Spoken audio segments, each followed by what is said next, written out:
Madrasah Aliyah Riyadhatul Thalabah Sedan adalah salah satu madrasah yang terletak di Kecamatan Sedan, Kabupaten Rembang.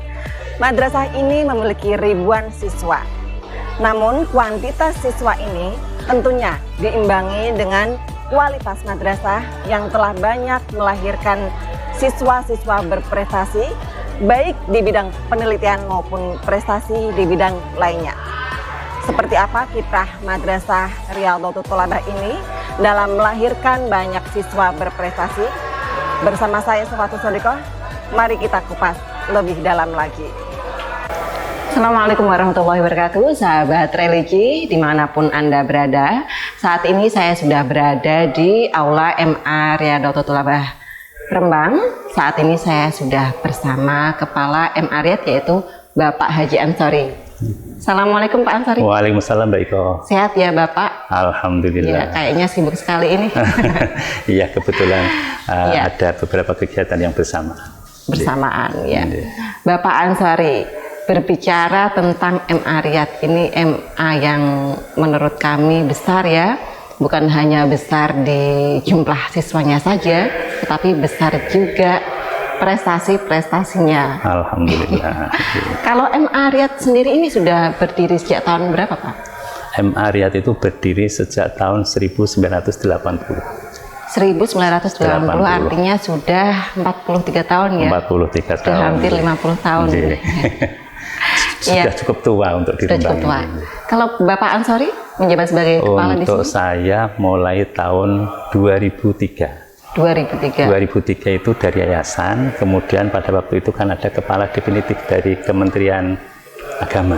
Oh iya. Itu kami mendapatkan SK di tahun 2004. Tepatnya di bulan Maret ya. Ya. Jumlah siswanya berapa Pak? Ada berapa banyak siswa yang untuk sekarang itu ada 1111 untuk saat ini. 1111. Ya. Ini dari Sedan saja atau dari luar kota atau bahkan ada yang dari luar Jawa Pak? Sudah luar Jawa ada, luar Jawa, Jawa Barat ada, ya sudah kalau lumayan. Kalau persentasinya berapa persen tuh yang dari luar daerah itu? Luar daerah paling ya baru berapa ya Mbak ya, 2%. Untuk luar Jawa itu masih sedikit ya, 2%. Kalau di bidang penelitian ini, MA Riyad ini sudah berapa lama Pak ya berkecimpung di bidang penelitian ini Pak? Ya kalau sudah mulai fokusnya itu di tahun 2013 itu mulai. 2013? Ya, 2013 itu baru kita mulai kegiatan-kegiatan riset. Dan itu sebenarnya tidak lepas dari adanya program MEDP. MEDP? Dari Kementerian Agama yang bekerja sama dengan Education Development Project ya. Yang itu merupakan kerjasama ADB dengan Kementerian Agama. Ya. Itu sebenarnya mulainya muncul nama MEDP itu 2006. Tapi program ya, itu MEDP mulai berjalan 2010 dan memang untuk MEDP ini programnya itu tidak hanya satu sasaran saja, tapi sasarannya memang di bidang infrastruktur, kemudian ada di bidang mutu guru dan juga mutu siswa. Mutu guru dan mutu siswa. Dan MEDP ini riset ini sebenarnya merupakan bagian dari peningkatan mutu siswa. Peningkatan mutu siswa ya. Jadi di dalam peningkatan mutu siswa itu kami memunculkan untuk kegiatan penelitian. Karena apa? Karena di dalam penelitian ini kami merasa melihat potensi yang ada dengan menggunakan analisis SWOT itu ya. Itu dari analisis SWOT ya, gampangannya kita itu punya potensi guru yang memang kompeten di bidang penelitian dan memang ya, dia berbakat dan berminat. Berbakat dan berminat untuk di bidang penelitian. Alhamdulillah dari sisi infrastruktur kita juga mengajukan pusat sumber belajar, di antaranya itu ada laboratorium sains. Nah, laboratorium sains, perpustakaan dan juga laboratorium komputer. Nah, terus bagaimana kita punya laboratorium ini pemanfaatannya? Lah, kita ada tim peningkatan mutu siswa, diantaranya itu memunculkan program riset. Riset itu ya? Ya, alhamdulillah dari riset itu mencoba membuat satu proposal penelitian yang dari proposal penelitian itu diajukan ke pusat yang menangani tentang MEDP itu dapat respon. Akhirnya dari proposal penelitian itu dari pusat meminta dari pihak Balediklat itu untuk melakukan pendampingan. Pendampingan langsung dari Balediklat Kementerian Agama wilayah ya, BDK Semarang itu ya? Iya, BDK Semarang. Itu Pak Agus itu pada waktu itu melakukan pendampingan sampai beliau itu sempat nginep di rumah saya ketika melakukan pendampingan ya, karena proses pendampingannya memerlukan beberapa hari. Beberapa hari ya, nggak cuma sehari saja. Ya. Alhamdulillah dari situ terus kemudian ada kegiatan opsi Olimpiade Penelitian Siswa Indonesia. Yang mengadakan siapa itu? Dari Puspresnas, Pusat Prestasi Nasional, itu miliknya Kemendikbud. Kemendikbud. Itu memang ibaratnya kayak kalau di Kemenang ada Mayres, di sana ada opsi. Oh begitu. Ya, jadi termasuk ajang bergengsi. Alhamdulillah pada waktu itu penelitiannya itu seingat saya di bidang itu kawesta. Ya, bidang kawesta untuk itu limbah kawesta untuk bukan briket atau apa itu.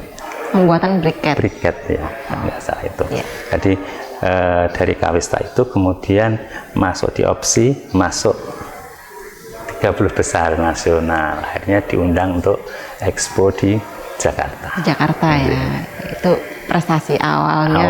Itu ya Pak ya. Dari sana kayaknya terus dapat respon dari Kemendikbud ketika ada pelatihan pembimbing penelitian. Itu kami diundang, dan Bu Husna itu diundang. Bu Husna Mardiah itu selaku pembimbingnya. Terus lanjut terus, dan beliau memang kalau sudah di bidang penelitian itu ngejar terus Bu. Jadi terus. Memang passionnya sudah di situ ya. Passionnya di sana. Iya. Kalau dari jumlah siswa nih Pak ya, jumlah siswa yang berminat di bidang penelitian ini seberapa besar Pak? Gini, di awalnya kita itu kan membuat kelas unggulan bidang sosial dan bidang sains IPA dan IPS ya, IPA dan IPS. Kemudian satu kelas karena memang ya kita realistis saja, input kita itu campuran, bukan seleksi. Jadi memang pesan dari sesepuh dulu, kita harus membuka untuk semua. Jadi tidak boleh kita itu nolak siswa wong belajar, kok tidak boleh. Kita punya masyarakat masuk kok tidak boleh. Iya. Jadinya itu terus kami pegang sampai sekarang. Bagaimana kita membuat bisa menghasilkan suatu prestasi yang bagus? Tentu saja tidak bisa semuanya karena inputnya berbeda. Jadi tidak semua siswa terus bisa mampu untuk penelitian, berminat untuk penelitian, tidak. Jadi beberapa itu kita ambil dari siswa-siswa di unggulan itu dimaksimalkan lakukan mencoba memasukkan itu mata pelajaran metodologi penelitian itu masuk di kurikulum. Jadi masuk di kurikulum itu lanjut beberapa tahun begitu memunculkan itu. Kemudian tahun 2020 kita kan ada pengajuan sekolah riset madrasah riset dari Ditjen Pendis dengan berbagai kriteria kita nampaknya bisa masuk kriteria itu, akhirnya kita daftarkan madrasah ini sebagai madrasah berbasis riset. Alhamdulillah hasilnya kita dapat sertifikat, artinya kita masuk dalam SK Ditjen Pendis untuk madrasah penyelenggara riset. Satu-satunya di Rembang. Pada waktu begitu kayaknya. Pada waktu itu. Iya. Tahun 2020 gitu ya. 2020 itu. Ya. Lantas untuk memajukan penelitian siswa ini ya Pak ya, sarana dan prasarana apa yang sudah dimiliki dan masih diupayakan oleh MA Riyad? Iya. Untuk sarana prasarananya ya sementara ini kita memanfaatkan lab sains terpadu itu. Ya, memang itu saya fokuskan untuk mereka-mereka yang berminat dan menjalankan aktivitas untuk penelitian. Ya. Jadi mereka kita siapkan untuk mengikuti lomba-lomba itu semua diproses di sana. Dan kalau nggak selesai, ya dilanjut di rumah pembimbingnya. Gitu ya. Dan fasilitas yang kami sediakan di situ di samping. Maksimal ya Pak? Ya, ya ruangan itu karena memang ya sebagaimana jenengan bersani di situ, memang sana tidak pernah lepas dari anak. Jadi anak itu selalu ada anak, dan di situ ada guru pembimbingnya, dan pembimbing. Guru pembimbingnya standby di situ. Bu Husna sama Bu Dewi, Bu Dewi Fitri, Fitria Dewi itu yang kebetulan memang juga alumni UI, psikologi ya. Dia di BK. Dan Bu Husna itu Universitas Sudirman, Jenderal Sudirman, Unsud ya. Itu yang Bu Fitri itu alumni UI. Ya, dia backgroundnya psikologi. Anda juga alumni Riyadhut Thalaba juga dari MTS ya. Alumni MTS, Insan Cendekia, terus di UI kembali ke luar biasa, alhamdulillah ya. Dari Riyadh kembali ke Riyadh. Memang alhamdulillah Riyadh tuh kami selama di Riyadh tuh dibersamai orang-orang hebat. Jadi sebenarnya mereka yang hebat. Satu anugerah ya Pak ya. Jadi kami itu sebagai kepala madrasah hanya memfasilitasi ya, mengkomunikasikan kepentingan kebutuhan mereka sehingga bisa membantu untuk mengembangkan potensi siswa yang ada.